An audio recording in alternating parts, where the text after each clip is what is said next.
20 ml of 0.1 molar of an acid required 40 ml of 0.1 molar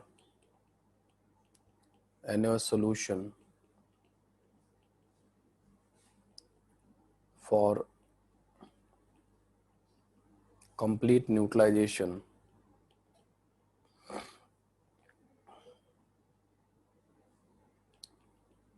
find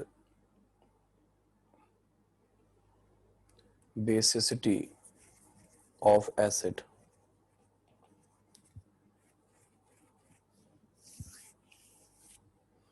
find basicity of acid है ना, acid का basicity आपको बताना है।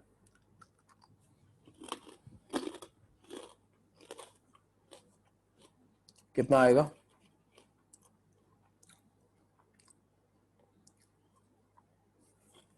टू आ जाएगा। सिंपल है, क्या करना था, मिल इक्विवेलेंट ऑफ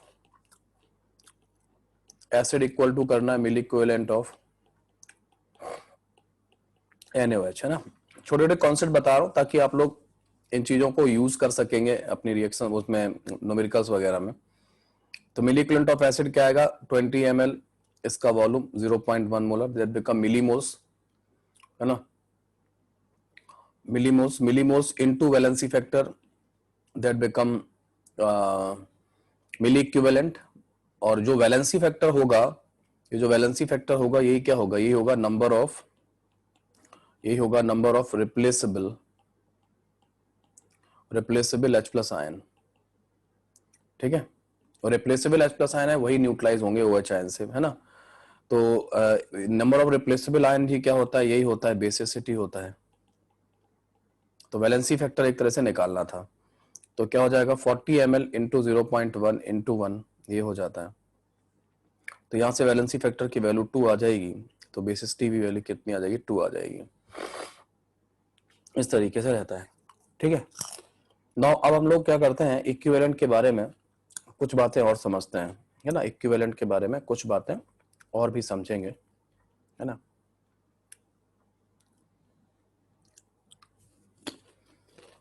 देखो जैसे मॉलिक्यूलर वेट अगर निकालना है, जैसे आपको, अगर हम मॉलिक्यूलर वेट की बात करें,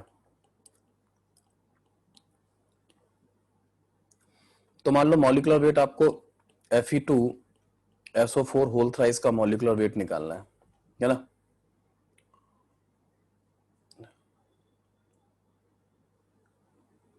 ओके, ये रहेंगे।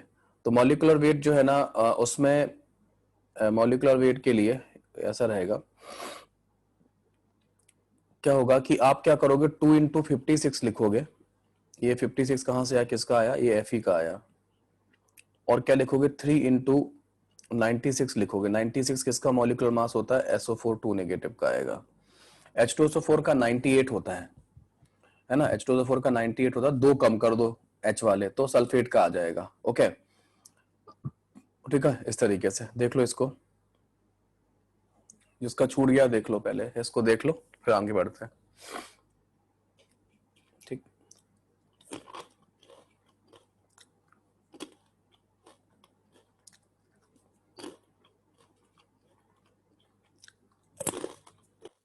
हो गया, सबका हो गया।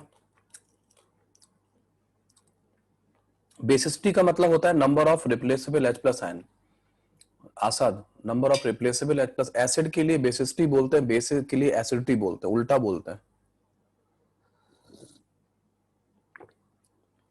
ठीक है। Number of replaceable H plus ion जो होता है, वही होता है आपका बेसिसिटी होता है, ठीक है।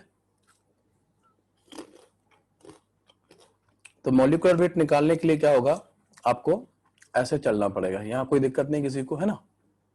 तो मॉलिक्यूलर वेट निकालने के लिए समझना ध्यान से, मैं पेन चेंज करके समझा रहा हूं आपको। ये वाला जो 2 दिख रहा है ना आपको, ये वाला जो 2 दिख रहा है ना, और ये वाला जो 2 दिख रहा है, ये सेम है, इसी वजह से आया है, इनकी वजह से आया है ना, ठीक है। सिमिलरली दूसरा पेन चेंज करता हूं, ये आपको जो 3 दिख रहा है ना, और ये जो आपको 3 दिख रहा है, ये सेम आया है, समझे, कोई दिक्कत नहीं। है ना। मैं क्या समझाना चाह रहा हूं आप समझो तुम। लेकिन बच्चों अगर इक्विवेलेंट वेट लिखोगे ना, E of Fe2SO4 whole thrice लिखोगे किसी सब्सटेंस का, जब इक्विवेलेंट वेट लिखोगे तो इक्विवेलेंट वेट में ये कोफिशिएंट गायब हो जाते हैं।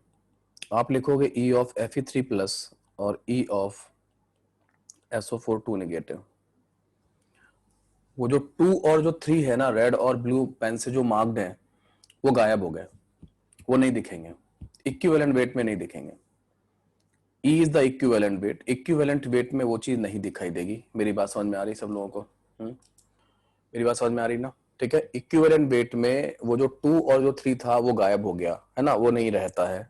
हाँ समझना ध्यान से, बहुत काम का है ये। जो जैसे मेटल कार्बोनेट का था, तो कार्बोनेट आयन का हम लोग पता कर लेंगे, और मेटल जैसे अपने को ऐसा है कि Fe2SO4 होल थ्राइस का पूरा पता है, तो अपन सल्फेट का निकाल लो तो Fe का आ जाएगा, या Fe का निकाल लो तो सल्फेट का आ जाएगा। ऐसे करके यहाँ से इक्विवेलेंट वेट निकाला जा सकता है ना। बताता हूं मैं आपको इसके बारे में आगे ना। ओके, नाउ अब हम लोग डिस्कशन में लाते हैं कि अगर मैं आपसे इसका पूछता, इसके लिए पूछता है ना, नहीं ये अभी हम इक्विवेलेंट वेट जो है ना आकाश, इक्विवेलेंट वेट मॉलिक्यूलर वेट पे डिपेंड करेगा, मोल पे डिपेंड नहीं करेगा। इक्विवेलेंट वेट की बात कर रहा हूं, नंबर ऑफ इक्विवेलेंट जो है ना वो मोल पे डिपेंड करते हैं, है ना। बताता हूं अभी, और भी बताता हूं, आप देखो पूरा पिक्चर देखो। आज के लेक्चर के बाद मतलब इक्विवेलेंट कॉन्सेप्ट बहुत अच्छा हो जाएगा, मतलब पूरा 100% हर तरीके का जो कॉन्सेप्ट है, मतलब हर तरीके का जो कॉन्सेप्ट है वो आपको समझ में आ जाएगा, मतलब हर तरीके का वेरिएशन है ना, आ जाएगा, है ना। ओके, नाउ इसमें अगर हम इसका इक्विवेलेंट वेट लिखेंगे तो क्या लिखेंगे बोलो? इसका लिखेंगे molecular weight upon valency factor. बोलो तो मॉलिक्यूलर वेट कितना लिखोगे? 2 इंटू 56, 3 इंटू 96। वैलेंसी फैक्टर बताओ कितना आएगा? Valency factor Fe2SO4 whole thrice का बताओ, क्या चैट ओपन है? 6 आएगा, वेरी गुड, 6 आएगा, बहुत अच्छी बात है ना, very good, good good good, है ना, ये सही हो गया है ना। आपको किसी आयन का वैलेंसी फैक्टर याद है कितना था? आयन का, आयन का वैलेंसी फैक्टर लिखा है क्लास में? नहीं लिखा है? हाँ हाँ, आयंस का अगर नहीं पता है तो सिंपल एक लाइन लिख लेना, आयंस का वैलेंसी फैक्टर उसके ऊपर प्रेजेंट चार्ज होता है।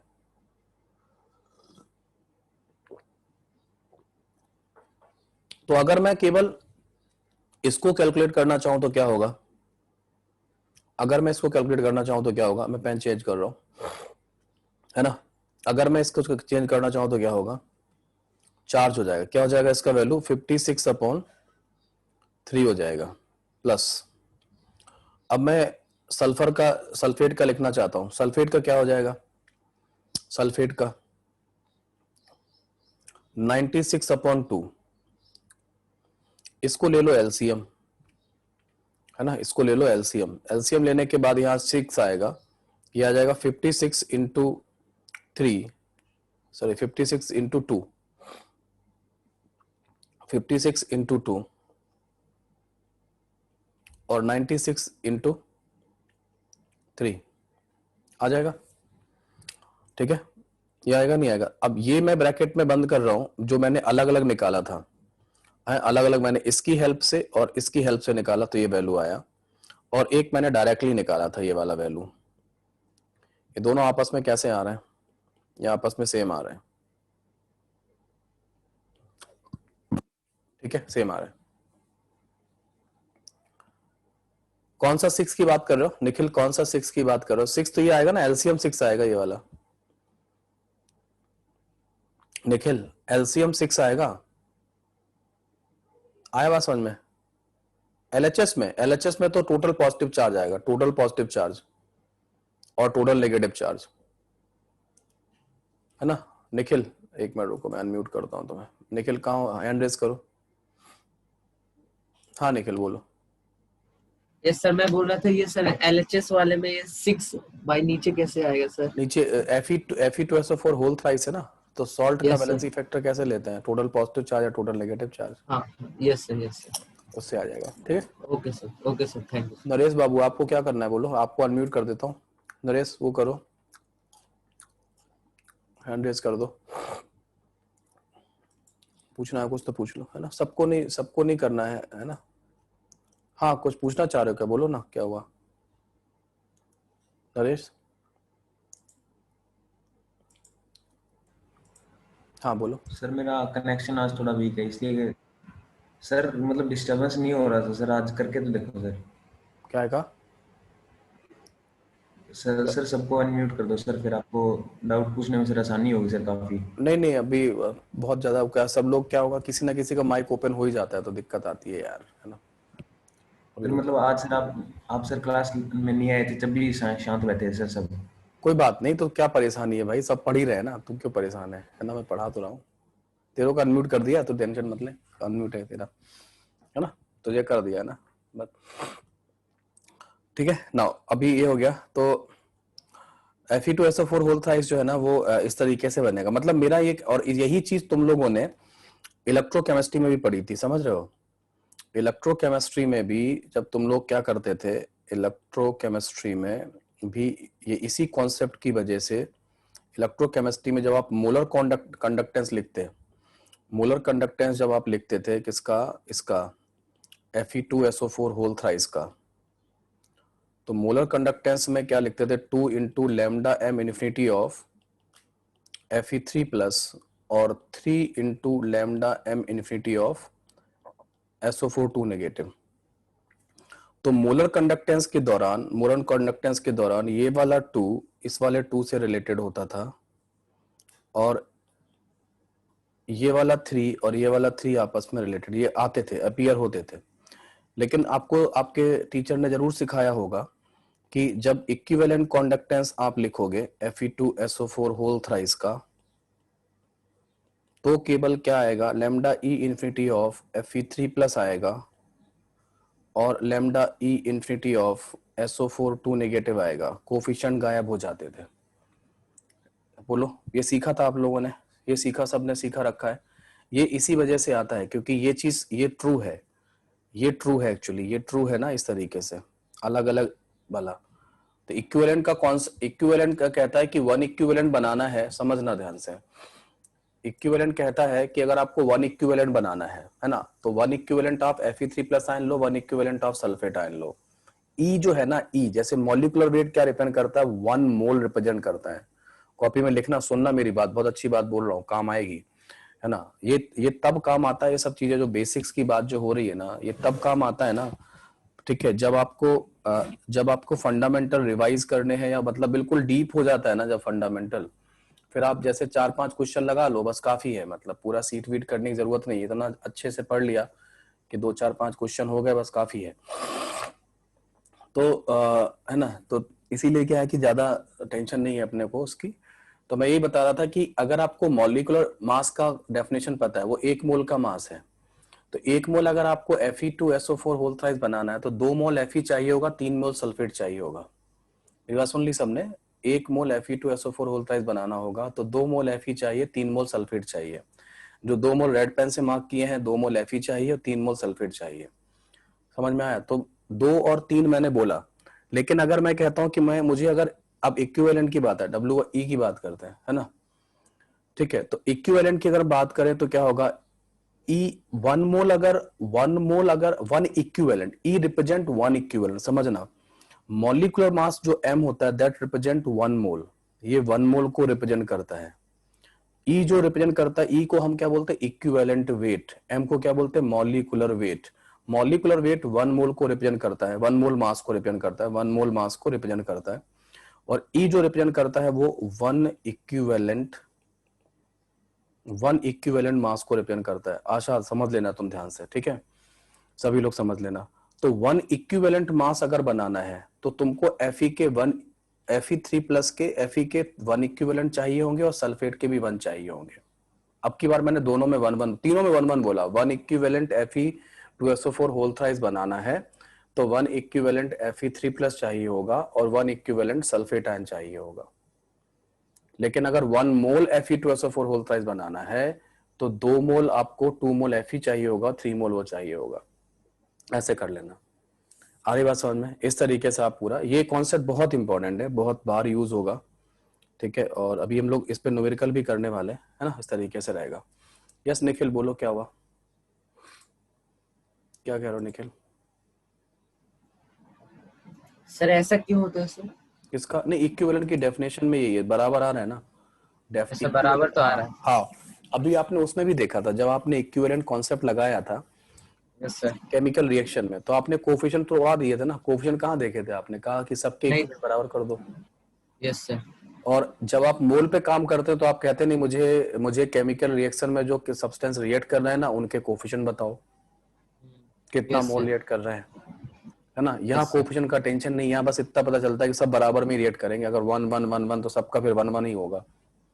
अच्छा सर, तो मतलब ये क्वेश्चन सॉल्व करने में आसानी पड़ती सर, जैसे कि कोएफिशिएंट ना दिया हो तो इक्विवेलेंट निकाल के सर हम लोग कर हाँ, सकते कुछ हैं। जगह इक्विवेलेंट निकाल के ज्यादा आसान हो जाता है ना, इक्विवेलेंट निकालने से ज्यादा जल्दी आ जाता है आंसर, फास्ट आता है। अगर वैलेंसी फैक्टर का अगर आप बिल्कुल 100% कॉन्फिडेंट हो वैलेंसी फैक्टर को लेके, तो फिर यस जो है सर। ना मतलब बहुत जल्दी आता है ना। बस गड़बड़ी यहाँ होगी वो वैलेंसी फैक्टर में बच्चे करते, बाकी और कोई दिक्कत नहीं है। तो टेंशन मतलब वो हर बात में छोटी छोटी बात जो है ना बता ही रहा हूँ, है ना, तो यस सर। दिक्कत नहीं आएगा, आप टेंशन मत। तो आगे बढ़ते हैं इसमें, और अब आपको हम लोग वैलेंसी फैक्टर का, है ना, वैलेंसी फैक्टर का और एक डेफिनेशन आपको बताते हैं, है ना, उसके बाद आपको आगे बढ़ेंगे, ठीक है। One mole represent a number, so what does one equivalent physically represent?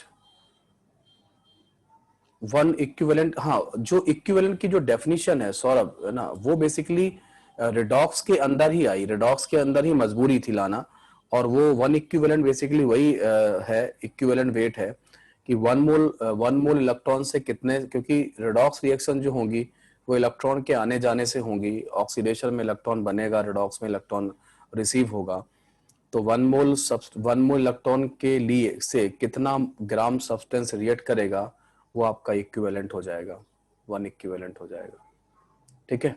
हाँ निखिल बोलो, निखिल बोलो क्या हुआ, आपका तो है वैसे भी। हाँ, इलेक्ट्रो बेसिकली रेडॉक्स, अगर आप मुझसे पूछोगे कि रेडॉक्स कहाँ पे होता है फिजिकली, मैं कहाँ देख सकता हूँ, तो मैं आपको यही बोलूंगा कि आप इलेक्ट्रोकेमिकल सेल पे देख सकते हो, एनोड और कैथोड पे ऑक्सीडेशन रिडक्शन होता हुआ देख सकते हो। हाँ ठीक है मनीष, हाँ और बोलो। सर कल आपने बोला था इक्विवेलेंट ऑफ मेटल बताएंगे पहले। बता रहा हूँ, पहुंचने तो दो, तुम लोग पहुंच, वही कर रहा हूँ बेटा, थैंक यू सर। वही कह रहा हूँ, वही कर रहा हूँ, आप चिंता क्यों कर रहे हो, बताया बोला है तो बताऊंगा ही, है ना। आप चिंता, नहीं सर, हेडिंग लिख लिए थे इसलिए हमको लगा। अच्छा कोई बात नहीं, वही लिखा रहने दो, हेडिंग वही लिखा रहने दो, है ना, वही लिखा रहने दो इस तरीके से। इक्विवेलेंट प्रॉपर्टी है ना, इक्विवेलेंट भी नंबर ही है ना रेडमी, इक्विवेलेंट भी नंबर ही है, और मोल भी एक नंबर है ना। मोल के अंदर मॉलिक्यूलर मास के नंबर आते हैं, और इक्विवेलेंस के अंदर इक्विवेलेंट वेट के नंबर आते हैं, है ना। इक्विवेलेंस भी एक नंबर है।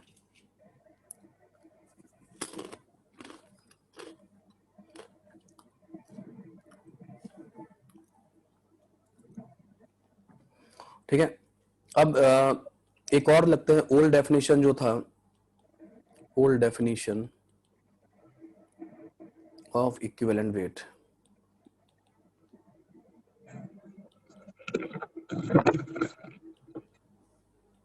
ये क्या था, है ना, ये था कि the mass of substance, the mass of substance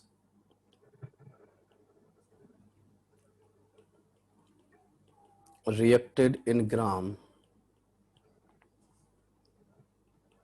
with 1 gram of 1 gram of hydrogen, 8 gram of oxygen. यहाँ आपका अटेंशन चाहिए मुझे बहुत अच्छे, है ना, ध्यान रखना, 8 gram of oxygen and 35.5 gram of chlorine is called gram equivalent weight of that substance। ये था, ठीक है।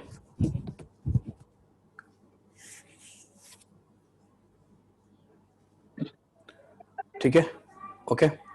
तो यहाँ पर हम लोग बात करते हैं कि जो the mass of substance, the mass of substance reaction in gram, reacted in gram. तो एक ऐसा सब्सटेंस जो कि ग्राम में रिएक्ट करता है विद 1 ग्राम ऑफ हाइड्रोजन और 8 gram of oxygen and 35.5 gram of chlorine is called, है ना, is called gram equivalent of that substance. तो ये जो है ना, है ना,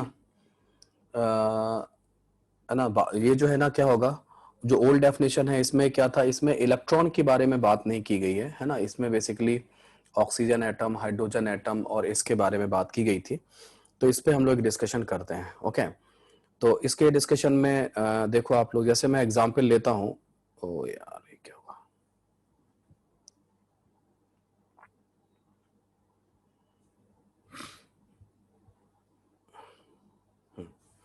तो इसका एग्जाम्पल मैं एक लेता हूं और एग्जाम्पल है मैं CO2 का लेता हूं, ठीक है, CO2 का। CO2 के केस में हमको मतलब हम लोगों को, मेरे को क्वेश्चन मैं आपको दे रहा हूं, पहला क्वेश्चन है आपके लिए, find equivalent weight of CO2, ये है क्वेश्चन। और दूसरा है find equivalent weight of carbon, इस तरीके का है। समझना, बहुत बेसिक बातें चल रही हैं क्लास में, है ना। तो आप CO2 का मॉलिक्यूलर मास निकालोगे तो आपको मॉलिक्यूलर मास से क्या मिलेगा, मॉलिक्यूलर वेट जब निकालोगे तो क्या मिलेगा, 12 + 32 दैट बिकम 44 ग्राम। तो आप ये कहोगे कि यार 44 ग्राम जो था, 44 ग्राम जो CO2 था जो बना था, 44 ग्राम CO2 बना था, उसमें ऑक्सीजन कितना था, है ना। 44 ग्राम CO2 बनाने के लिए, 44 ग्राम CO2 बनाने के लिए ऑक्सीजन का कंट्रीब्यूशन कितना था, तो 32 ग्राम था। तो 32 ग्राम जो ऑक्सीजन था, ठीक है, वो कंबाइन किया टू जनरेट 44 ग्राम क्या, CO2। तो इसलिए क्या होगा, अगर 8 ग्राम का होता तो क्या करते हैं, क्योंकि यहाँ पे 8 ग्राम ऑक्सीजन की बात की गई है, यहाँ पे 8 ग्राम ऑक्सीजन की बात की गई है, तो अगर हमारा 8 ग्राम ऑक्सीजन होता, 8 ग्राम ऑक्सीजन के लिए कितना करते हैं, तो आप लिखते 44 डिवाइडेड बाई 32 इंटू 8, है ना, दैट बिकम कितना, 11 ग्राम, ठीक है। तो 11, सो जो इक्विवेलेंट वेट ऑफ जो CO2 आएगा ना, वो 11 आ जाएगा ऐसे, ठीक है, ठीक है, ठीक है। यहाँ कोई डाउट है किसी को, नहीं, है ना। अभी तो एक पहला पॉइंट पहला कर दिया, कौन सा, ये कर दिया, ये CO2 वाला काम कर दिया, ओके। नाउ देखो जरा इसी में, अब बात करते हैं कार्बन की। तो कार्बन में आप ये बोलोगे, कार्बन के लिए जब आप काम करेंगे, इक्विवेलेंट वेट ऑफ कार्बन के लिए काम करेंगे, तो आप बोलना कि देखो 32 ग्राम जब हमारे पास ऑक्सीजन ने कंबाइन किया था, तो कार्बन ने कितना कंबाइन किया था, तो 12 ग्राम कार्बन ने कंबाइन किया था, ठीक है, 12 ग्राम कार्बन ने कंबाइन किया था। फिर आप ये बोलना कि देखो 8 ग्राम अगर ऑक्सीजन है, 8 ग्राम अगर ऑक्सीजन है तो कितना हो जाएगा, 12 डिवाइड बाई 32 इंटू कितना हो जाएगा, 8, तो ये 4 आ जाएगा, तो यहाँ पे कितना, 3 हो जाएगा। तो इस तरीके से इक्विवेलेंट वेट ऑफ कार्बन जो होगा वो क्या हो जाएगा, बोलो, वो हो जाएगा 3 के बराबर, ऐसे हो जाएगा। इक्विवेलेंट वेट ऑफ कार्बन जो होगा वो क्या हो जाएगा, बोलो, वो हो जाएगा 3 के बराबर। समझ में आ गया। तो ऐसे करके आप क्या कर सकते हो, ये निकाल सकते हो। मैं आपको एक चीज और बताता हूँ, है ना। अब मैं इसको रेड पेन से लिख रहा हूँ, दूसरे पेन से, देखो बेसिकली क्या है कि इक्विवेलेंट ऑफ CO2 जो होगा उसको कैसे लिखा जा सकता है, equivalent of carbon plus equivalent of क्या लिखा जा सकता है, ऑक्साइड आयन, ऐसे लिखा जा सकता है ना। इक्विवेलेंट ऑफ ऑक्साइड आयन लिखा जा सकता है, लिखा जा सकता है, बोलो, हाँ, ठीक है। डेफिनेशन ये लिखा हुआ है, डेफिनेशन ये लिखा हुआ है, डेफिनेशन देख लो आप लोग, है ना, डेफिनेशन लिखा हुआ है।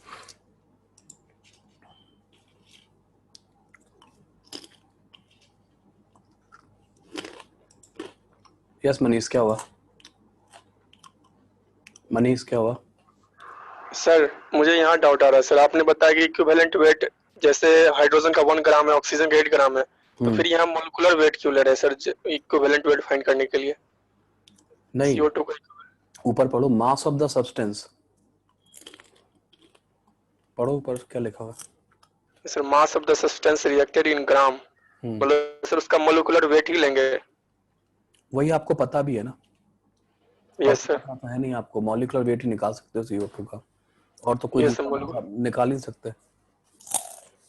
यस सर, वो तो पता है, डेटा नहीं किया मैंने तो। हाँ, और तो कोई मास है सर ही नहीं।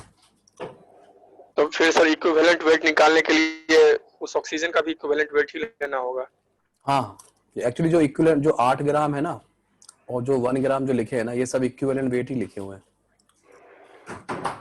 और इक्विवेलेंट वेट दूसरे, जैसे सल्फेट का इक्विवेलेंट वेट जो होगा ना E, वो Fe के इक्विवेलेंट वेट से कंबाइन करेगा। देखो यहाँ पे है ना, कर रहा है ना, बराबर में ही करता है।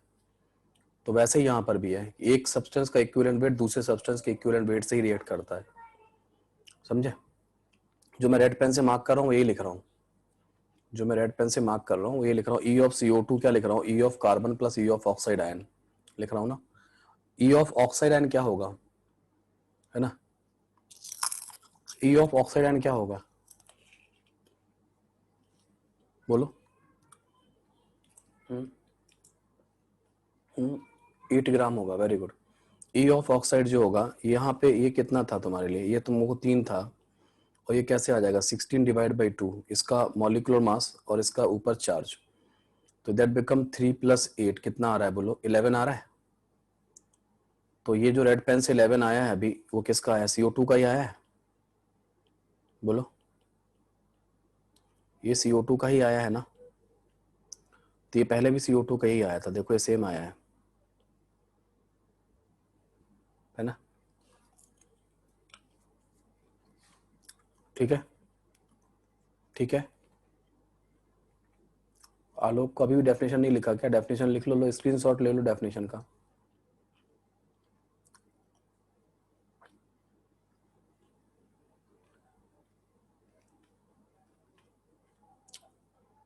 हो गया? हम्म हम्म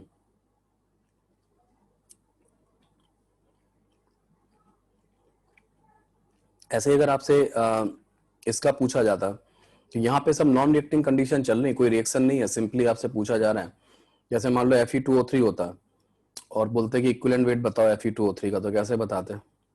Fe2O3 का इक्विवेलेंट वेट बताओ, बस इतना ही क्वेश्चन आता। अब इसमें कोई वैलेंसी फैक्टर का काम तो है नहीं। अब यहाँ Fe2O3 का इक्विवेलेंट वेट निकालना है, तो आप अब देखो, ऑक्साइड के केस में, हाइड्राइड के केस में और क्लोराइड के केस में, अगर ये 3 सब्सटेंस हैं तो इनके केस में आप ये डेफिनेशन यूज कर सकते हो। 8 ग्राम ऑक्सीजन, 1 ग्राम हाइड्रोजन, 35.5 ग्राम क्लोरीन। तो अगर कोई कहता है कि भाई इसमें Fe2O3 का मॉलिक्यूलर मास निकालो, कितना आ रहा है? देखो शायद 160 आएगा, है ना? 112 प्लस 48, हाँ 168 हो जाएगा, 160 हो जाएगा। ठीक है, तो मॉलिक्यूलर मास कितना हो गया? 160 हो गया। तो उसमें ऑक्सीजन का कंट्रीब्यूशन कितना था? 48 ग्राम। तो 48 ग्राम ऑक्सीजन अगर कंट्रीब्यूट करती है तो Fe2O3 कितना बनता है? 160 ग्राम क्या बनता है? Fe2O3 बनता है। इसलिए 8 ग्राम ऑक्सीजन जब कंबाइन करेगी तो कितना बनेगा? 160 डिवाइड बाई 48 इंटू 8। ठीक है, तो 160 डिवाइड बाई 6 हो जाएगा, 2 से और डिवाइड कर दो, 80/3 आंसर आ जाएगा। ठीक है, आ रहा बात समझ में? तो इस तरीके से ऑक्साइड वगैरह कैसे कर पाओगे, है ना? जैसे अमोनिया की बात कर लेते हैं, तो अमोनिया में अगर आपसे मैं अमोनिया के केस में पूछूं कि मुझे 2 बातें बता दो, equivalent weight of nitrogen atom, an atom, और दूसरा मैं पूछूं आपसे इक्विवेलेंट वेट ऑफ अमोनिया, ठीक है, बता सकते हो? कैसे लिखोगे इसका मॉलिक्यूलर वेट बताओ? मॉलिक्यूलर वेट है 14 + 3 = 17। क्या लिखोगे? लिखोगे कि 3 ग्राम जो हाइड्रोजन है, 3 ग्राम H एटम जो है ना वो कंबाइन करता है तो आपको 17 ग्राम क्या बना के देता है, 17 ग्राम आपको अमोनिया बना के दे देता है। इसलिए क्या होगा, इसलिए अगर आपको 1 ग्राम हाइड्रोजन से कंबाइन करवाना है तो क्या हो जाएगा, 17 divided by 3 into 1, so this much gram of ammonia बनना चाहिए। तो आपका इक्विवेलेंट वेट ऑफ अमोनिया जो बन के आ जाएगा वो कितना बन के आ जाएगा, वो 17/3 बन के आ जाएगा। ठीक है, ये सब कुछ नॉन रिएक्टिंग कंडीशन में चल रहा है। अमोनिया कहीं रिएक्ट कर जाए तो नाइट्रोजन और हाइड्रोजन के इनमें से किसी का भी ऑक्सीडेशन नंबर बदल जाएगा और उस समय आप क्या लगाओगे, चेंज इन ऑक्सीडेशन नंबर वाला फंडा लगाओगे। मेरी बात समझ में आ रही है? ठीक है, इसी तरीके से आप क्या कर सकते हो, इसी तरीके से आप क्या बोल सकते हो कि 3 ग्राम हाइड्रोजन, 3 ग्राम जो H एटम है वो कंबाइन करता है 14 ग्राम नाइट्रोजन एटम से। ठीक है, तो इसलिए जो 1 ग्राम होगा, 1 ग्राम H एटम जो होगा वो क्या करेगा, 1 ग्राम H एटम जो होगा वो कंबाइन करेगा 14/3 इंटू 1 ग्राम नाइट्रोजन एटम से। ठीक है, तो equivalent weight of nitrogen atom क्या हो जाएगा, वो हो जाएगा 14/3। तो इक्विवेलेंट वेट ऑफ अमोनिया क्या लिखा जाएगा, इक्विवेलेंट वेट ऑफ अमोनिया लिखा जाएगा, इक्विवेलेंट वेट ऑफ अमोनिया लिखा जाएगा equivalent weight of nitrogen plus equivalent weight of hydrogen. ठीक है, हाइड्रोजन +1 स्टेट में है यहाँ पे, आपको पता है। ठीक है, ये 14/3 होगा और ये 1/1 होगा। इसको सॉल्व करो, 17/3 ही आ रहा है। ठीक है, किसी को डाउट है यहाँ पे, है ना? ऐसे ही आप दूसरा कर सकते हैं, है ना, इसी तरीके से आप कर पाओ। हाँ, इक्विवेलेंट वेट में यूनिट ग्राम ही लिखनी है, ग्राम, इसीलिए मैंने यहाँ लिखा हुआ है ना, यहाँ पे ये लिखा हुआ है, ये लिखा हुआ है, पढ़ो यहाँ पे डेफिनेशन में, है ना, the mass of substance reacted in gram, यहाँ पे ग्राम लिखा हुआ है और लास्ट में लिखा है ग्राम इक्विवेलेंट वेट कहलाता है। बार बार मैं ग्राम इक्विवेलेंट नहीं लिखता हूँ, है ना। हाँ बिल्कुल बिल्कुल, ये भी कर सकते हो, जैसे कि किसने, यश ने बोला है, किसने, दिव्यांशु ने बोला है। दिव्यांशु कह रहा है कि सर अगर हम ऐसे चले जाएं तो क्या दिक्कत है। बिल्कुल, यहाँ पे n पे 3 साइन चार्ज है, तो वो जो 3 साइन दिख रहा है ना आपको, ये वो 3 ये सेम दिख रहा है, ये वाला ये सेम है। ठीक है, ऐसे जा सकते हो। और यहाँ पर भी कार्बन पे +4 चार्ज था, तो ये जो 3 आया था यहाँ पे इस जगह पे, वो कैसे लाया जा सकता था, 12/3 से लाया जा सकता था, सॉरी 12/4 से। ठीक है, ठीक है, 12/4 से लाया जा सकता है, तो ये भी कर सकते हो, है ना, ये भी किया जा सकता है इस तरीके से। वो इसको जैसे ये जो किया था ना ये वाला, इसी तरीके से करोगे, है ना। ठीक है, okay, confirm, done. So now अब हम लोग क्या करेंगे, न्यूमेरिकल पे अप्रोच करते हैं, और न्यूमेरिकल पे अप्रोच करने से पहले एक काम करते हैं, पहले तो आपको ऑक्साइड फॉर्मेशन पे काम कर लेंगे। N2H4 का भी बता दें, N2H4 का कर लो, कोई दिक्कत नहीं है, N2H4 का भी कर सकते हो। सो N2H4 में क्या होगा, N2H4 की अगर हम बात करें तो N2H4 में हमारे पास 4 ग्राम H एटम है, तो उस समय क्या होगा, 28 + 4 34, 28 + 4 32 ग्राम क्या होगा, N2H4 है। तो इसलिए हमारे पास जब 1 ग्राम आएगा, 1 ग्राम H एटम आएगा, तब क्या सिचुएशन हो जाएगी, 32 divide by 4 into 1, that become 8 ग्राम। ठीक है,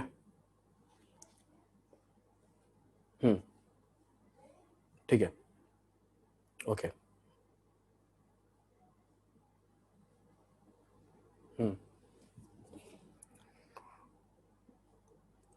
अब है, देख लो यहाँ पे कहाँ तक हो गया, अब है कहाँ तक रुक गया, देख लो। कुछ आपको आ गया ना, N2H4 आ गया। यस, अब बोलो क्या हुआ। Hello sir. हाँ। सर आप थोड़ा सा और पीछे कीजिए। Yes sir. सर 1 मिनट वहीं रुक। हाँ हाँ, मैं रुक जाता हूँ। रवि आप बताओ कहाँ पे दिक्कत है, ये ठीक है। रवि यहाँ पे पोजीशन ठीक है, या और ऊपर का लिखना है अभी।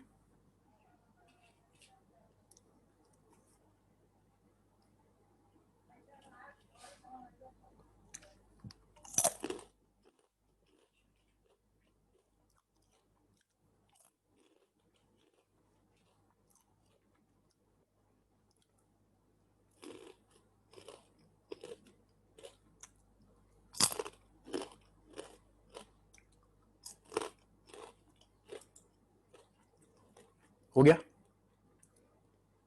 हो गया नहीं हो गया? अबे रवि, मनीष, क्या हुआ बोलो? सर दूसरे वाले क्वेश्चन में आपने सर एन एटम बोला है सर, उसका 14 ग्राम लिया है सर आपने, 7 ग्राम ना होना चाहिए। अरे 14 ग्राम मॉलिक्यूलर मास होता है, कैसी बात कर रहा है ना? यस सर मोलिकुलर मास होता है, लेकिन सर एन एटम बोला है सर आपने, इसमें एन एटम बोला था सर, उसका 7 ग्राम ना हो जाएगा। अरे एन एटम का यार, नाइट्रोजन एटम का एटॉमिक नंबर 7 होता है बेटा, मास तो 14 होता है यार, एटॉमिक मास तो 14 होता है ठीक है सर। है ना? किसने पूछा? अमोनिया के लिए पूछा हुआ है। अमोनिया में बोला है कि किसने पूछा है? किसी ने बोला है कि सर ये कोवेलेंट कंपाउंड है, तो आपने नाइट्रेट आयन कैसे बना दिया? हाँ बिल्कुल, मैंने ऐसे मैं नाइट्रेट आयन बना नहीं रहा हूँ, मतलब मैं आपको बता रहा हूँ कि एक्चुअली ऐसे कंबाइन हुआ होगा, वरना आप जैसे इसीलिए मैंने क्या किया है, इसीलिए मैंने पहले ऐसे पढ़ाया है। किसने पूछा था? अच्छा क्वेश्चन पूछा था, किसने पूछा था? अमन ने पूछा था। अमन, आप चाहो तो हैंड रेज कर दो तो अपन बात कर सकते हैं। अमन, मैंने पहले आपको इस तरीके से समझाया, देखो पहले मैंने डेफिनेशन से समझाया, फिर उसके बाद ये जुगाड़ लगा दी है। ये तो पक्की बात है ना कि CO2 में जो -2 स्टेट में ये है और ये +4 स्टेट में है, ये तो पक्की बात है। अमोनिया में H एटम +1 स्टेट में, नाइट्रोजन -3 स्टेट में है, तो मैंने इस तरीके से बना दिया है। ठीक है, तो ये वैसे आयनिक कंपाउंड में लगना चाहिए, लेकिन ये कोवेलेंट कंपाउंड में भी लग जाएगा, है ना? वरना तो आप डेफिनेशन से जाइए, कोई दिक्कत नहीं है ना। हाँ कोई दिक्कत नहीं, इसमें चल जाएगा, है ना, इसमें चलेगा। मैं आपके सामने कर तो रहा हूं, मैं आपके सामने लिख रहा हूं, दोनों बातें बता रहा हूं आपके सामने, देखो ना। अब है मैं आप अमन, है ना, दोनों बातें मैं आपके सामने लिख रहा हूं, है ना? ठीक है ना, है ना? ठीक है, ओके। नाउ अब हम लोग आगे बढ़ते हैं और हम लोग करते हैं ऑक्साइड फॉर्मेशन की बात। तो अगर हमारा जो ऑक्साइड फॉर्मेशन है, ठीक है, वो कैसे होगा? कोई मेटल होगा, कोई मेटल M होगा, उसका रिएक्शन किसके साथ होगा? उसका रिएक्शन होगा ऑक्सीजन के साथ, करा लेना।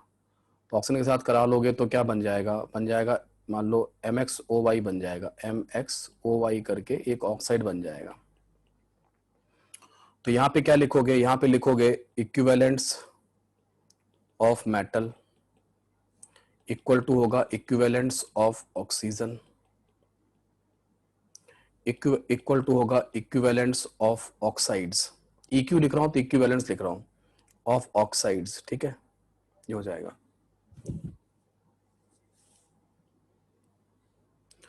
ठीक है, इस तरीके से रहेगा। ओके, तो इसको क्या लिखोगे? इसको लिखोगे W by E of, W किसका आएगा बोलो? यहाँ मेटल, एक मिनट रुको और थोड़ा सा इंक्रीज करते हैं फॉन्ट। तो जो ये लिखा जाएगा वो लिखा जाएगा W किसका लिखा जाएगा? यहाँ मेटल का लिखा जाएगा। इक्विवेलेंट वेट किसका लिखा जाएगा? यहाँ मेटल का लिखा जाएगा। यहाँ W किसका लिखा जाएगा? इसके केस में ये है, ये वाला ये है। इसके वाले केस में क्या होगा? W जो होगा वो किसका लिखा जाएगा? वो ऑक्सीजन का लिखा जाएगा। इक्विवेलेंट वेट किसका लिखा जाएगा? इक्विवेलेंट वेट ऑक्साइड आयन का लिखा जाएगा, है ना? इक्विवेलेंट वेट किसका लिखा जाएगा? ऑक्साइड, क्योंकि ऑक्सीजन में तो ऑक्साइड का ही लिखा है, मेटल में मेटल का लिखा जाएगा। इसमें क्या होगा? इसमें लिखा जाएगा, जो वेट लिखा जाएगा वो ऑक्साइड का लिखा जाएगा। ठीक है, यहाँ पे वेट, जो इक्विवेलेंट वेट लिखा जाएगा वो ऑक्साइड का लिखा जाएगा, ऐसे हो जाएगा। ठीक है, और जो इक्विवेलेंट वेट ऑफ जो ऑक्साइड होगा, समझना, ठीक है, वो हो जाएगा equivalent weight of metal plus equivalent weight of oxide, ये हो जाएगा। ये जो x और y है, ये जो x यहाँ लगा हुआ है और ये जो y लगा हुआ है, इससे कोई लेना देना नहीं है ना? जब आप इक्विवेलेंट वेट लिख रहे हैं तब नहीं लेना, पक्का है ना? मैंने शुरुआत से कंफर्म किया है कि वो जो कोफिशिएंट लगते हैं ना, Fe2O3, वो सब जो लगते हैं ना, उससे कोई लेना देना नहीं है। इस तरीके से आप लिख सकते हो, है ना? तो sometimes you can also right कि W ऑफ मेटल, लिखना ध्यान से, ये नोट कर लो, फिर हम लोग एक क्वेश्चन करेंगे इसके ऊपर में। इक्विवेलेंट वेट ऑफ मेटल, ये हो गया, ये गया number of equivalents of metal हो गए, फिर W of oxygen upon equivalent weight of oxygen, जो कि 8 के बराबर होगा, इस तरीके से। यहाँ पे W ऑफ ऑक्साइड हो गया और E ऑफ ऑक्साइड हो जाएगा। कभी कभी equivalent weight of oxide he direct पूछते हैं तो डायरेक्ट कर लेना। कभी कभी इक्विवेलेंट वेट ऑफ मेटल पूछ लेंगे। मेटल अगर पूछ लेंगे तो फिर क्या करना, तो फिर ये लिख देना equivalent weight of metal plus equivalent weight of oxide ion. ये वैल्यू पता है आपको, equivalent weight of oxide ion आपको मालूम है। इक्विवेलेंट वेट ऑफ ऑक्साइड जो है ना, इक्विवेलेंट वेट ऑफ ऑक्साइड जो है ना, ये आपको पता है इक्विवेलेंट वेट ऑफ ऑक्साइड कितना होता है, वो 8 होता है। तो यहां पर भी आप इक्विवेलेंट वेट ऑफ ऑक्साइड कितना पुट कर दोगे, 8 पुट कर दोगे, तो इक्विवेलेंट वेट ऑफ मेटल आ जाएगा। लेकिन अगर आपसे केवल इक्विवेलेंट वेट ऑफ ऑक्साइड ही पूछ रहा है तो फिर कोई दिक्कत नहीं है। ये वो इक्वेशन है जिससे तुम्हारे सारे न्यूमेरिकल, ऑक्साइड वाले सारे न्यूमेरिकल सॉल्व होंगे। ऑक्साइड वाले सारे न्यूमेरिकल जो है ना, ठीक है, सारे सॉल्व हो जाएंगे। ठीक है,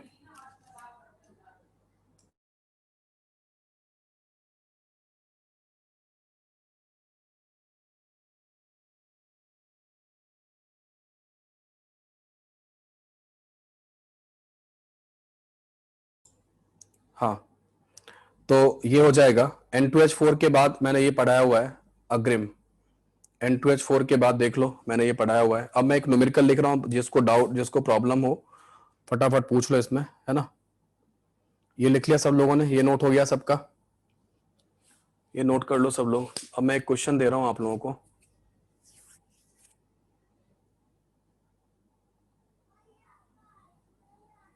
हो गया, हो गया, ये हो गया।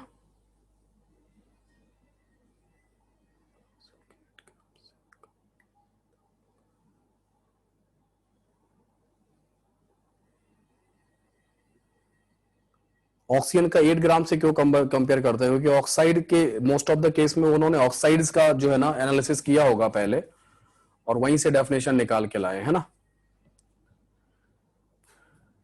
Equivalent weight of dioxygen is undefined. नहीं, डाइऑक्सीजन का आ जाएगा ना, क्या दिक्कत है, 8 ग्राम वाले के लिए आ जाएगा, है ना, 8 ग्राम के लिए आ जाएगा ऑक्साइड वाले केस में ना, उस तरीके से।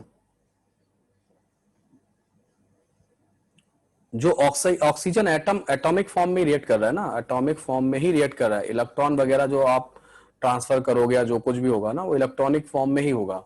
कहीं ना कहीं वो इलेक्ट्रॉन वाली जो चीज है वो उसको मैच कराने की कोशिश की जा रही है ना, उसको मैच कराने की कोशिश की जा रही है, समझे, इस तरीके से रहेगा। तो यहाँ बहुत पुरानी डेफिनेशन शुरुआत में आई थी, तो वो केवल इसीलिए ऑक्साइड में, हाइड्राइड में और क्लोराइड में, इसी के केस में ही जो है ना वो आपको ज्यादा अच्छे से वैलिड रहता है। तो क्वेश्चन लिखो आप लोग। क्वेश्चन है आपके लिए कि A1 gram of an element give A2 gram of an oxide, find equivalent wait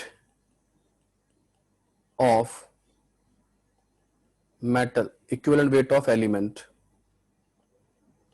ये आपका क्वेश्चन है, ठीक है।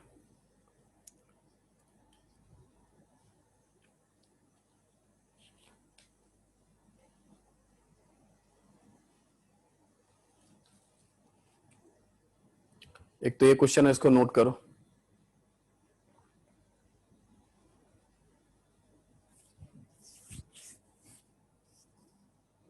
A1 gram of an element give A2 gram of an oxide, find equivalent weight of an element, है ना। कुछ लोगों ने आंसर दिया भी है।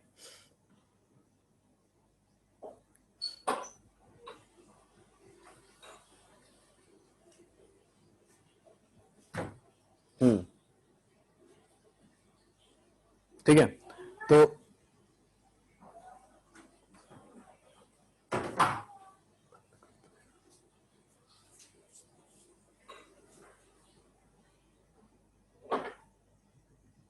नहीं, कुछ लोगों का गलत भी आ रहा है, तो गलत बात है। कैसे गलत आ रहा है, सौरभ मोहित, किसका मार्क्स दिया हुआ है। ये जो इक्वेशन है, ये जो मैंने बनाई है, अभी स्टार मार्क कर रहा हूं इसको देखो ध्यान से। तुम्हारे पास अवेलेबिलिटी किसकी है, किसका किसका मास दिया गया है? सौरभ, किसका किसका मास दिया गया है? अमितेश का सही आंसर आया है। मास किसका दिया, मैं आपको रेड पेन से मार्क कर रहा हूं। आपको मास दिया गया है मेटल का A1 ग्राम और मास दिया गया है ऑक्साइड का A2 ग्राम। तो अपन काम करते हैं जो है ना, या तो आप ऑक्सीजन का मास निकाल लो या फिर ऑक्साइड के मास से कर लो, जैसा भी करना हो, है ना। आप चाहो तो इन दोनों को ये दो ऑप्शन आपके पास, या तो इन दोनों को ले लो, ये पहला ऑप्शन, या फिर आप इसको और इसको ले लो, ये आपके पास दूसरा option.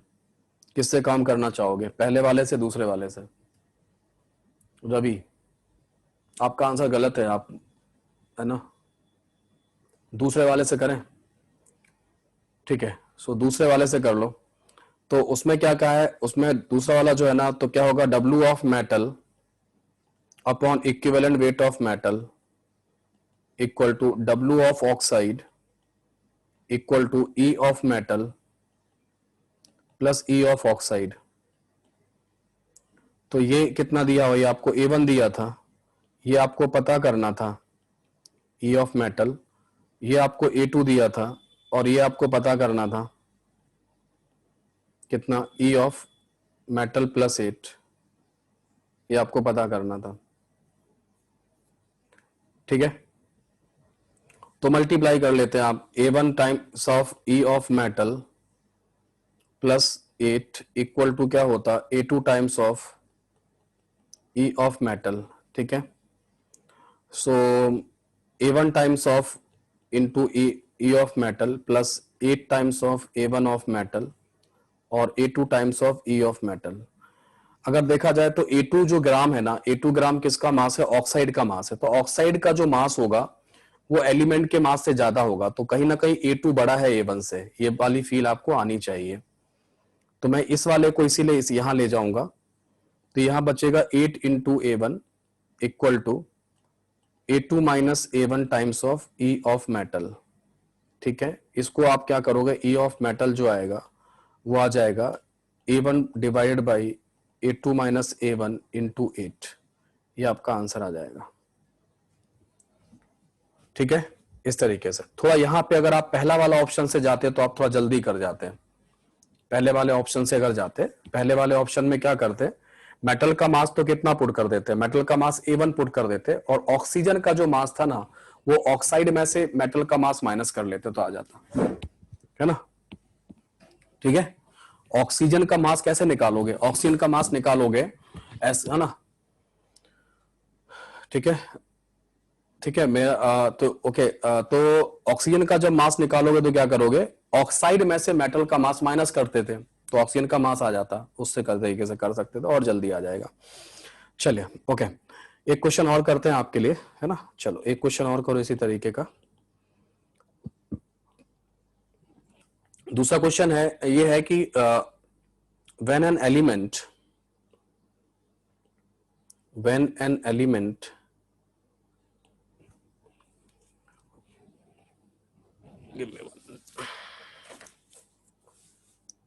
when an element form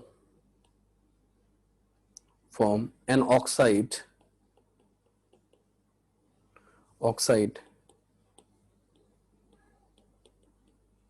in which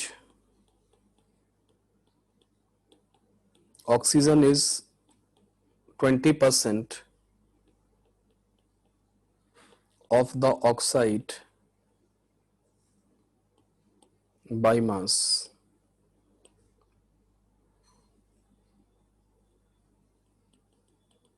find equivalent weight of element। बताओ आंसर।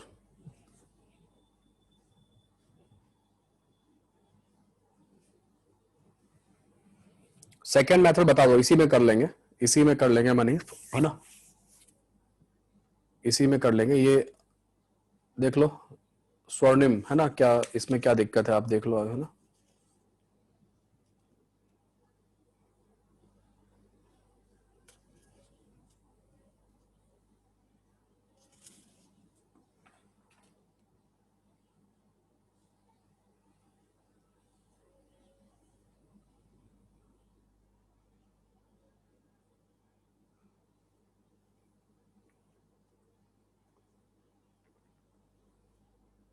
वेरी गुड, आने लगे आंसर लोगों के, फंडामेंटली लोग ठीक हो रहे हैं, गुड गुड।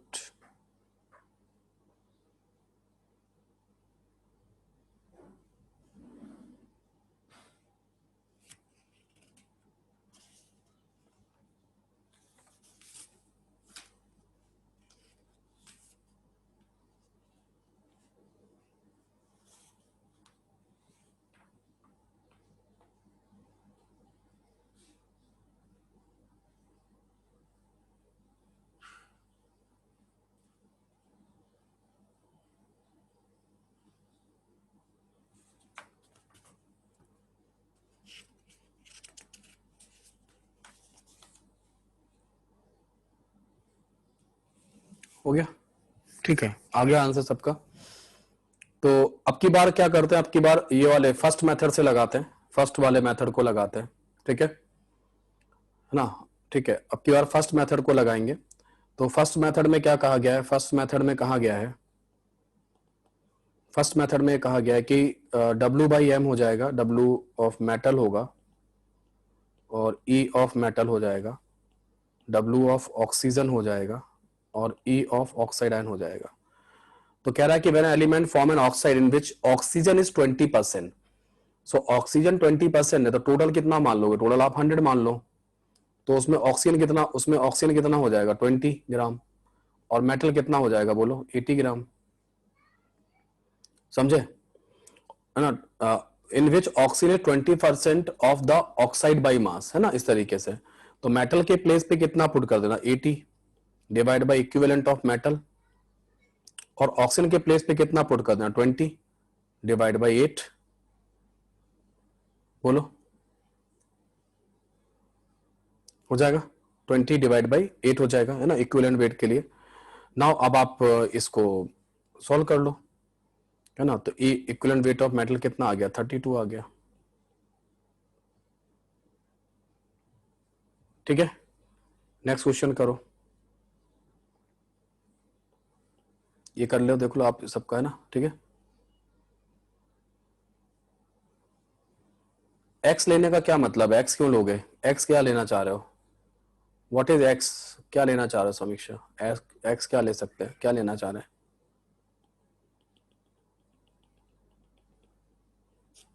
शुभ शर्मा ना, वो मेटल का ले लो, कोई दिक्कत नहीं है ना, उसका ले लो, एक्स मान लो, कोई समस्या नहीं है। डब्ल्यू ऑफ मेटल एक्स क्यों लेना चाह, हाँ एक्स ले लो, तो 80% होगा, 0.8 एक्स आ जाएगा। एक्स मत लो, 80% लेना पड़ेगा टोटल का, ऋषभराज। शुभम शर्मा क्या हुआ, परसेंटेज का मतलब तो यही ना, 20% का मतलब क्या है, यही मतलब है ना। नेक्स्ट क्वेश्चन लिखो, the oxide of an element, the oxide of an element M have formula M2O3 if equivalent weight of metal is 9, find molecular mass of oxide, ये क्वेश्चन है। हाँ 0.8 0.2 ले सकते हैं, उसमें कोई समस्या नहीं है। रवि बोलो क्या हुआ, क्या पूछना चाह रहे हो? सर जो ऊपर वाला क्वेश्चन था, सर इससे ऊपर वाला जो क्वेश्चन था,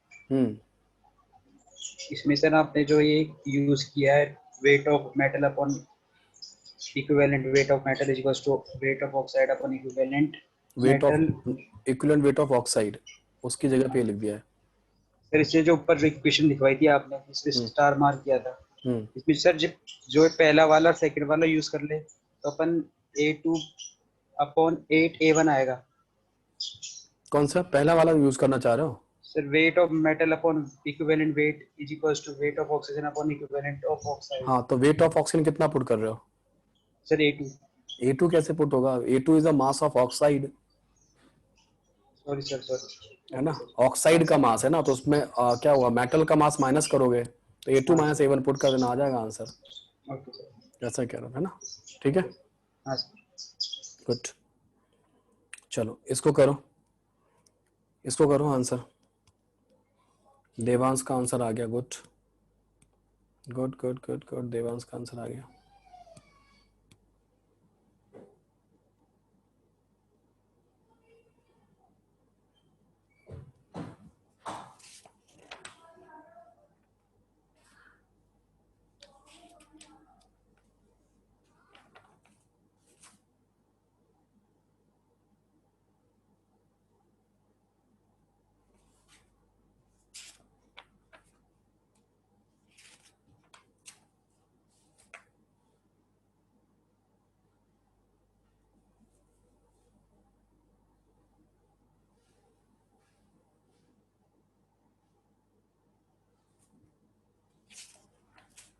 आ गया, N2 आ गया।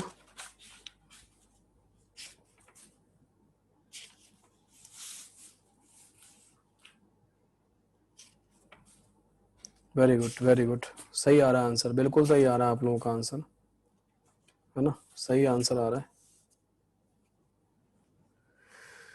ठीक है।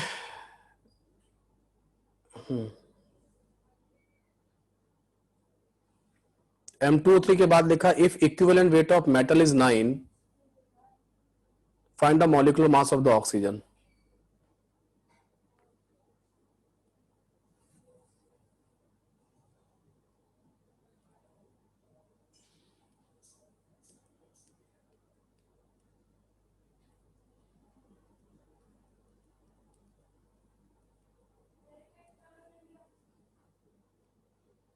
ठीक है, तो क्या कर लें भाई बताओ आप।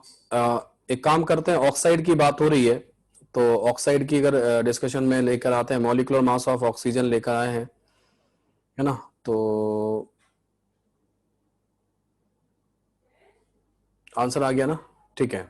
कैसे करोगे, किसको ले लें, फर्स्ट सेकंड थर्ड कैसे ले लें बताओ, क्या क्या कर लें।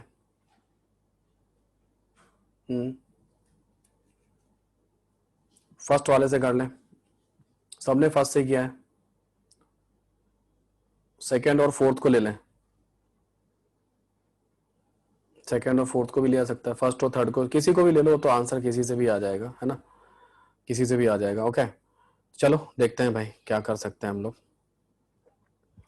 तो मेरे हिसाब से तो हम जो आंसर लेना चाहिए वो क्या लेना चाहिए, इक्विवेलेंट्स जो है ना,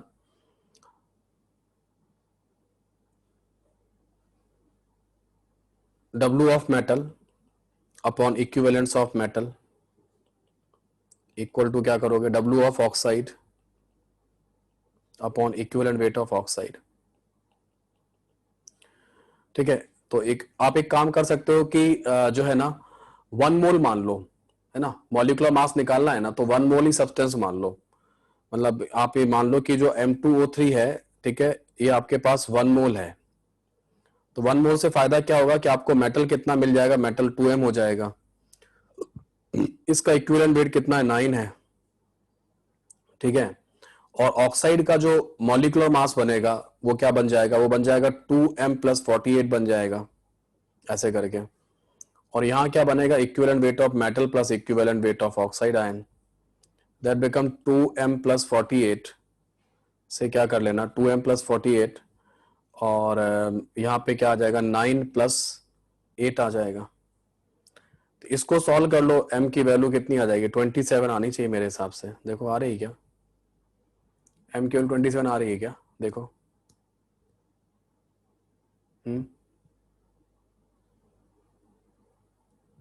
M का वैल्यू 27 आ रहा है क्या, हाँ M 27 आ जाएगा, ठीक है। बस M 27 आ गया तो मॉलिक्यूलर मास क्या आ जाएगा बोलो, मॉलिक्यूलर मास क्या था, मॉलिक्यूलर मास था M2O3 था, तो क्या आ जाएगा 2 × 27 + 16 × 3, तो ये आपका 102 आ जाएगा। ऐसे करोगे, है ना, बात समझ में आ रही है, ठीक है, इस तरीके से रहेगा। हाँ तो नेक्स्ट आगे बढ़े, और उसमें कुछ इस तरीके से है कि अगर आपके पास मेटल नाइट्राइड कभी आ जाए तो मेटल नाइट्रेट का फॉर्मेशन, जैसे कि आपको पता है कि मैग्नीशियम और नाइट्रोजन आपस में जब कंबाइन करते हैं तो क्या बनाते हैं, Mg3N2 बनाते हैं, याद है आपको? ये याद है, इस तरीके से बनाते हैं ना, ठीक है। तो वैसे ही मैं कह रहा हूं कि यहाँ पे अगर मेटल और नाइट्रोजन आपस में कंबाइन करेंगे तो वो आपको क्या बना के देंगे, तो वे आपको मेटल नाइट्रेट बना के देंगे, ठीक है। तो ऐसे केस में क्या होगा, ऐसे केस में इक्विवेलेंट ऑफ मेटल जो होगा वो बराबर होगा इक्विवेलेंट ऑफ नाइट्रोजन बराबर होगा equivalent of metal nitride. Equivalent of metal क्या होगा, W/E, है ना। ये भी वैसे ही चलेगा जैसे मैंने पहले लिखा था, ठीक है। ये मैं पहले लिखा था क्या, W of metal upon equivalent weight of metal, W of nitrogen upon equivalent weight of nitrogen, ठीक है, इक्वल टू क्या आएगा, W of metal nitrite upon equivalent weight of nitrogen plus equivalent of metal, ठीक है।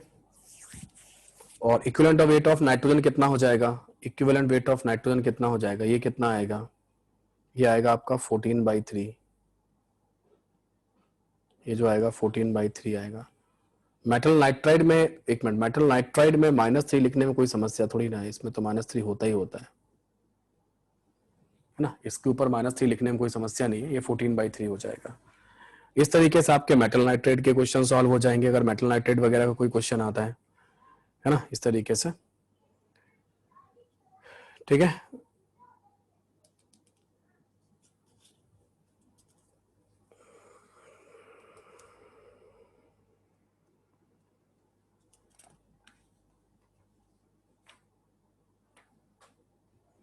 Equivalent weight of nitride equals equivalent weight of एंथ्रीमाइसिन,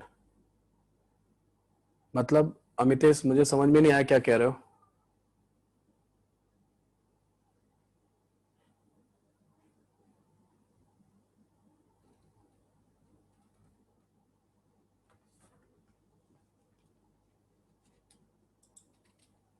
हाँ क्या बोल रहे हो अमितेश, बोलो, हैंड रेस किया। Equivalent weight of nitride ion है N3 नेगेटिव, वो डाई नाइट्रोजन के इक्वल होगा? नहीं, डाई नाइट्रोजन के इक्वल नहीं होगा। फिर डाई नाइट्रोजन कैसे निकालेंगे? N2 का, यस सर। N2 को तो रिएक्ट तो कराना पड़ेगा ना, N2 का अकेले थोड़ी ना आएगा, नाइट्राइड का आएगा, यस नाइट्राइड आयन का निकल के आएगा, N2 का नहीं निकल के आएगा, रिएक्ट कराना पड़ेगा ना उसको।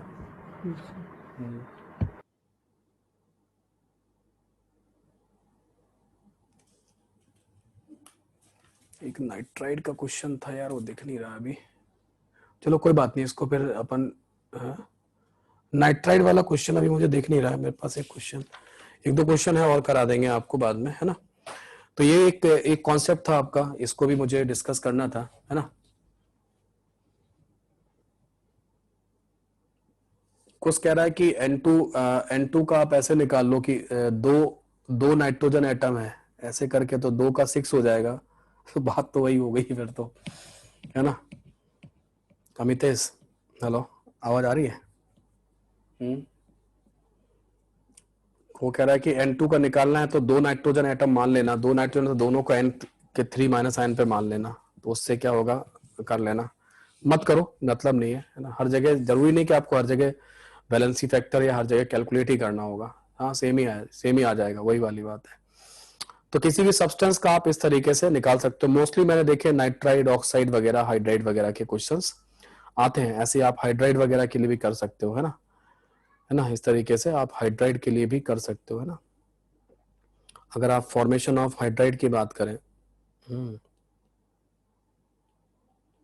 फॉर्मेशन ऑफ मेटल हाइड्राइड कर लो, तो मेटल हाइड्राइड में क्या होगा, मेटल हाइड्राइड में H एटम जो होगा वो किस में होगा, -1 स्टेट में होगा।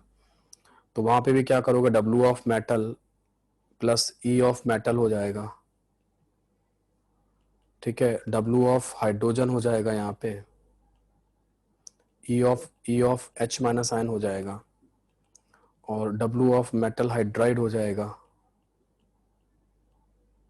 Divide by E of metal plus E of H minus ion हो जाएगा। E of H minus ion क्या होगा, वो कितना आ जाएगा, वो 1 आ जाएगा। E of H minus ion जो होगा वो कितना होगा, 1/1 आ जाएगा। ये भी क्या होगा, 1/1 आ जाएगा, ठीक है। तो इस तरीके से आपके न्यूमेरिकल सारे सॉल्व हो जाएंगे, ठीक है। तो एक ये वाला पार्ट भी कंप्लीट हमने जो है ना वो करना था, वो वाला कर लिया, ठीक है। नाउ नेक्स्ट आगे बढ़ते हैं थोड़ा सा, और इसके लिए ये सारे कंप्लीट हो गए, कोई चीज बची क्या है इसमें, everything I have completed, no issue, है ना।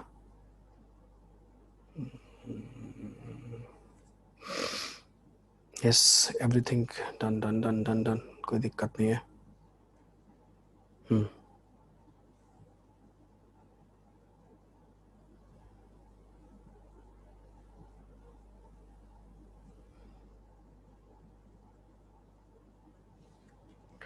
नाउ अब हम लोग अलग अलग सब्सटेंसेस के बारे में थोड़ा सा बात कर लेंगे, और वो है, हाँ मनीष क्या बोल रहा है, बोलो। रवि सर हाइड्राइड का जनरल रिएक्शन क्या होगा सर मेटल के साथ? मेटल प्लस हाइड्रोजन वाला ही होगा, मेटल प्लस हाइड्रोजन कंबाइन करके मेटल हाइड्राइड बना रहा होगा, और क्या बस ऐसा कुछ होगा। लिथियम एल्यूमिनाइड है ना, हाँ PDF मिल जाएगा इसका, कोई दिक्कत नहीं है। ठीक है सर। सर और बोल रहा था कि सर वीडियो अपलोड कर दीजिएगा सर कल ही की तरह सर, कल बहुत टाइमली हुआ था, आज कर दीजिएगा सर। हाँ जल्दी क्लास है, कर लूंगा, है ना। मेरे को वायरल फीवर हो रहा है एक्चुअली, मैं जो है ना, इसलिए मैं ज़्यादा काम अभी करने पे थक जाता हूँ, इसलिए बैठ के ही पढ़ा रहा हूँ, है ना, वो तो पढ़ा रहा हूँ।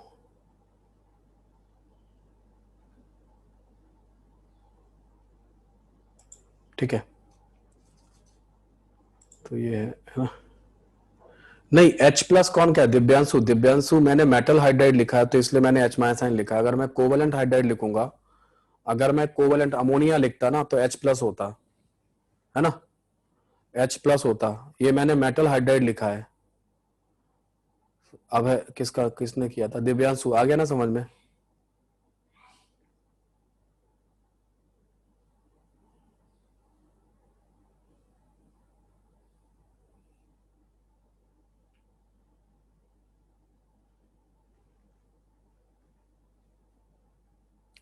हो गया, नोट हो गया सब लोगों का।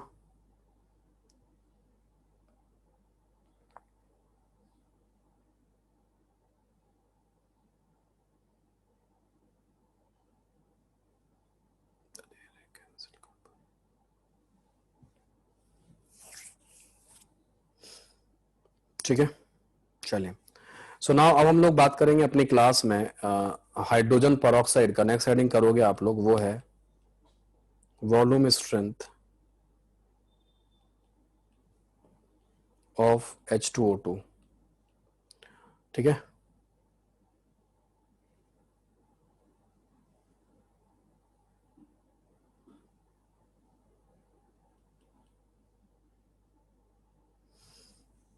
हाँ, कुछ जो आप FeI3 इसलिए नहीं बनता है क्योंकि उसमें I माइनस आयन जो है ना वो रिड्यूसिंग एजेंट है, अच्छा रिड्यूसिंग एजेंट है। इसको +3 से कहाँ भेज देगा, +2 में भेज देगा, ठीक है। डिस्कशन क्लास लगा दूंगा मैं नेक्स्ट क्लास में ना, मेरे ख्याल से संडे को अगर अनाउंस हो डिस्कशन क्लास तो डिस्कशन वो कंप्लीट कर लेना अपना, है ना, ठीक है, ओके। तो डिस्कशन जो है ना कंप्लीट कर लेना। हो सकता है कल जो है ना डिस्कशन क्लास लगाऊंगा, जैसी तबीयत होगा उसके हिसाब से लगा दूंगा, है ना। तो A और B का कंबाइंड क्लास हो जाएगा डिस्कशन का, P ब्लॉक का, तो आप वो कर लीजिएगा, डिस्कशन कर लेना, ठीक है। सुबह ही लगेगी और क्लास, है ना। हाँ अग्रिम क्या कह रहा है? सर ये बोल रहा था PDF अभी मैं बना देता, अगर आप ऊपर से स्टार्टिंग से दिखाते, PDF बना के ग्रुप पे डाल देते। मैं डाल दूंगा ना ग्रुप पे, क्यों परेशान हो, PDF बना के, है ना। Okay sir. पूरा डाल देंगे, ये पूरा जितना भी है ना, यहाँ से जितना पढ़ाया है तो पूरा इधर से पढ़ा है, पूरा बना देंगे, यहाँ से पूरा बना देंगे इधर से। सर ये स्टार्टिंग का आपने भेज रखा है ग्रुप पे? हाँ वैसे ये भेज रखा है। ये भेज रखा है मैंने, इसके बाद हाँ। वाला बना दूंगा, कोई दिक्कत नहीं है। कहाँ से बना दूँ? यहाँ से बना? हाँ न्यूट्रलाइजेशन से। ठीक है, बना दूंगा, कोई दिक्कत नहीं। तो आज तो टाइम खत्म कर लिया, कोई बात नहीं, थोड़ा सा बस थोड़ा सा डिस्कशन कर लेते हैं, फिर चलते हैं, फिर बाद में बता देंगे।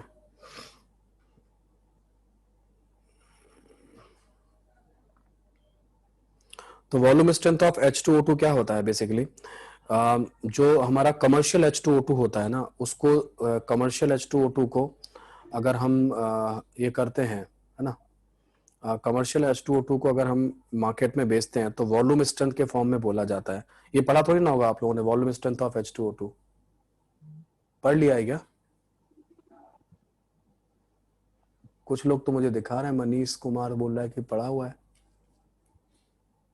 उसके में तो लिखा है। मनीष पढ़ा हुआ है क्या? हाँ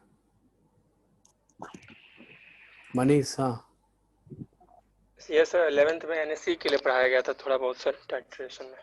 अच्छा ओके ठीक है, तो कोई बात नहीं, 10 मिनट में लगेगा। आप पढ़ा दो सर, 12th में हाँ, पढ़ना है रेजोनेंस में, हम लोग को सर एक्स्ट्रा पढ़ाया गया था ऐसे 10V 20V ऐसे करके मेंशन किया जाता है ना, 5.6V 11.2V लेवल किया जाता है उसे। हाँ इसे लेबल्ड किया जाता है, इसी तरीके से लिखा जाता है ना, 10V 20V ऐसे लिखा जाता है। ओके तो इसमें बेसिकली जैसे आप ऐसे समझ लो, जैसे आपको किसी ने कहा 5M H2SO4 है, तो इसका एक मीनिंग है। इसका क्या मीनिंग है कि जो 5 मोल H2SO4 जो सोल्यूट होगा वो 1 लीटर सॉल्यूशन में प्रेजेंट होगा, इसका ये मीनिंग है ना।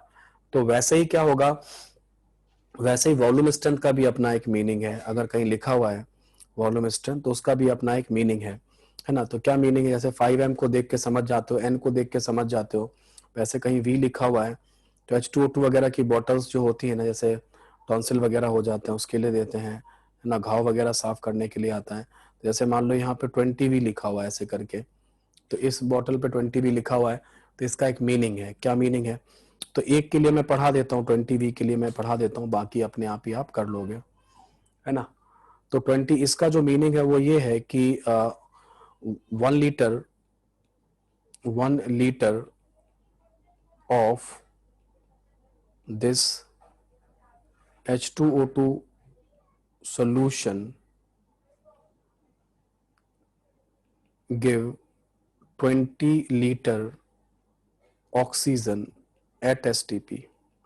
ये इसका मीनिंग है कि 1 litre of this H2O2 solution, है ना। और ये जो होता है इम्प्योर सोल्यूशन होता है, जो सोल्यूशन होता है वो इम्प्योर होता है, प्योर जो है ना वो एक्सप्लोजिव होता है, आपको बताया भी था जब पढ़ा रहा था पी ब्लॉक के बारे में। तो ये इम्प्योर सोल्यूशन होता है, इसमें इम्प्योरिटी मिलाई जाती है, H3PO4 ग्लिसरॉल वगैरह मिलाए जाते हैं, किसके लिए, नेगेटिव कैटलिस्ट के रूप में मिलाए जाते हैं, ठीक है। या फिर एक स्टेटमेंट आप और कर सकते हैं कि यहाँ पे 1 ml of this H2O2 solution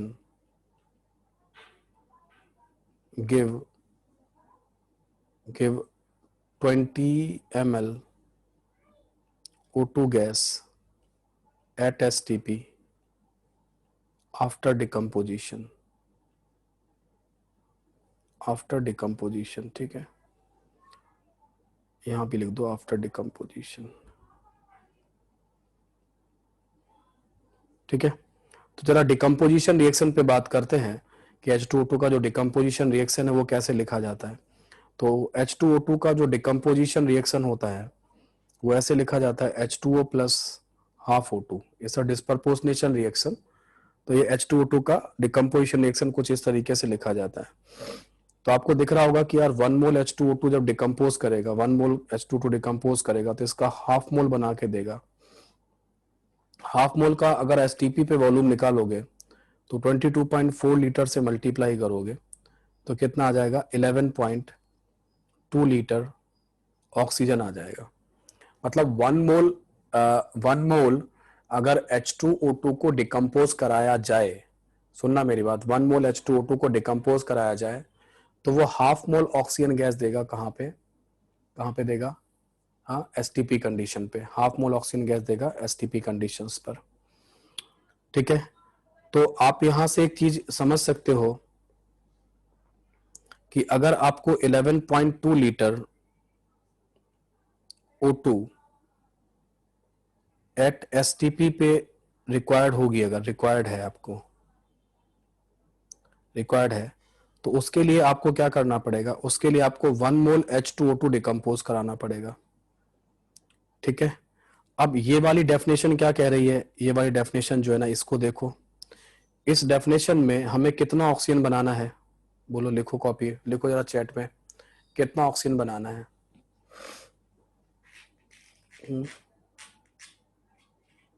कितना ऑक्सीजन बनाना है? 20 लीटर ऑक्सीजन बनाना है, 11.2 नहीं बनाना है, 20 लीटर बनाना है। ठीक है, तो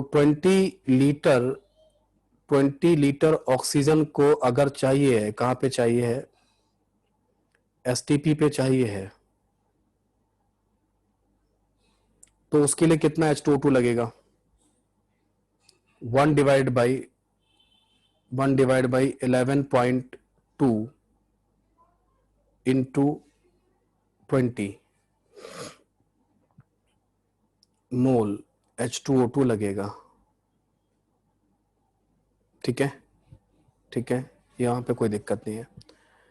तो इतना जो H2O2 का मोल है, कितना H2O2 का मोल है, 20 डिवाइड बाई 11.2 मोल जो H2O2 है, H2O2 should be present in 1 liter H2O2 solution। ये मेरी बात, बस लास्ट एक सेकेंड और बाद, 1 मिनट से ज्यादा नहीं लूंगा आपका, खत्म हो रहा है ना। तो 20 मतलब जो आपका यहाँ पे जो 1 लीटर सोल्यूशन जो ये लिखा है ना, 1 लीटर सोल्यूशन, ये वाला जो लिखा हुआ है ना, ये वाले 1 लीटर H2O2 सोल्यूशन में, ये वाले 1 लीटर H2O2 सोल्यूशन में कितना H2O2 होना चाहिए, कितना H2O2 होना चाहिए कि आपको 20 लीटर O2 मिल जाए एसटीपी पर, वो वैल्यू ये है, वो वाली वैल्यू ये है। ठीक है, ये वाली वैल्यू जो है ना, वो ये वाली है, 20 डिवाइडेड बाई 11.2 जो होगा, इतने मोल अगर 1 लीटर H2O2 सॉल्यूशन में प्रेजेंट होंगे, तो पक्के से वो क्या करेंगे, तो पक्के से क्या दे देंगे, 20 लीटर क्या दे देंगे, ऑक्सीजन गैस दे देंगे एसटीपी पर। और सुनना, 1 लीटर सॉल्यूशन में किसी भी सब्सटेंस के जितने मोल प्रेजेंट होते हैं वो क्या कहलाता है, 1 लीटर सॉल्यूशन में, किसी 1 लीटर सॉल्यूशन में किसी भी सब्सटेंस के जितने मोल होते हैं, प्रेजेंट होते हैं, क्या कहलाता है, मोलरिटी कहलाता है।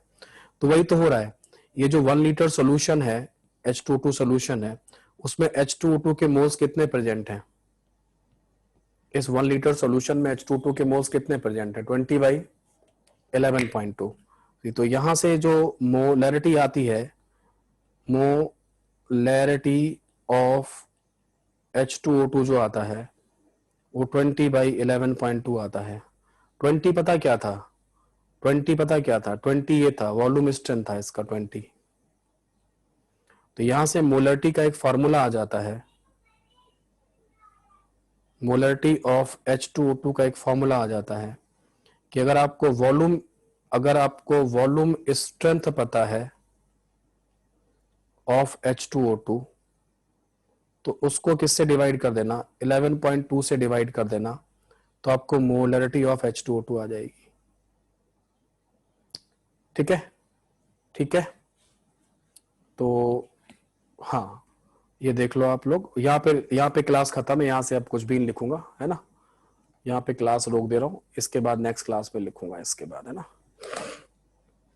ठीक है, आप लोग निकल जाओ, जिन्होंने नोट कर लिया वो निकल जाएं, क्लास से ब्रेक ले लें, 10-1 मिनट का भी है टाइम आपके पास, है ना। और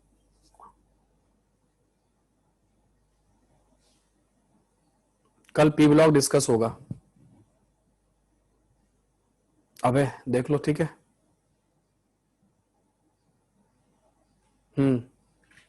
जितना भी कर पाऊंगा उतना तो कर ही दूंगा।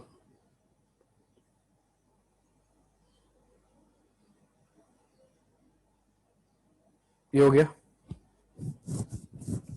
टाइम हो गया, जिनका टाइम हो गया वो निकल जाए।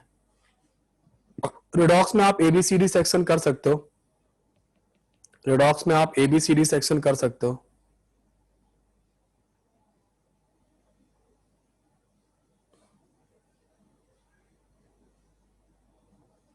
नॉर्मेलिटी में वैलेंसी फैक्टर से मल्टीप्लाई कर लेना, 2 होता है वैलेंसी फैक्टर, तो आ जाएगा। अब लास्ट पेज पे आ जाओ, ये लास्ट पेज है आपका, ये लास्ट पेज है। संडे को एक्स्ट्रा क्लास रखूंगा, 99% रखूंगा।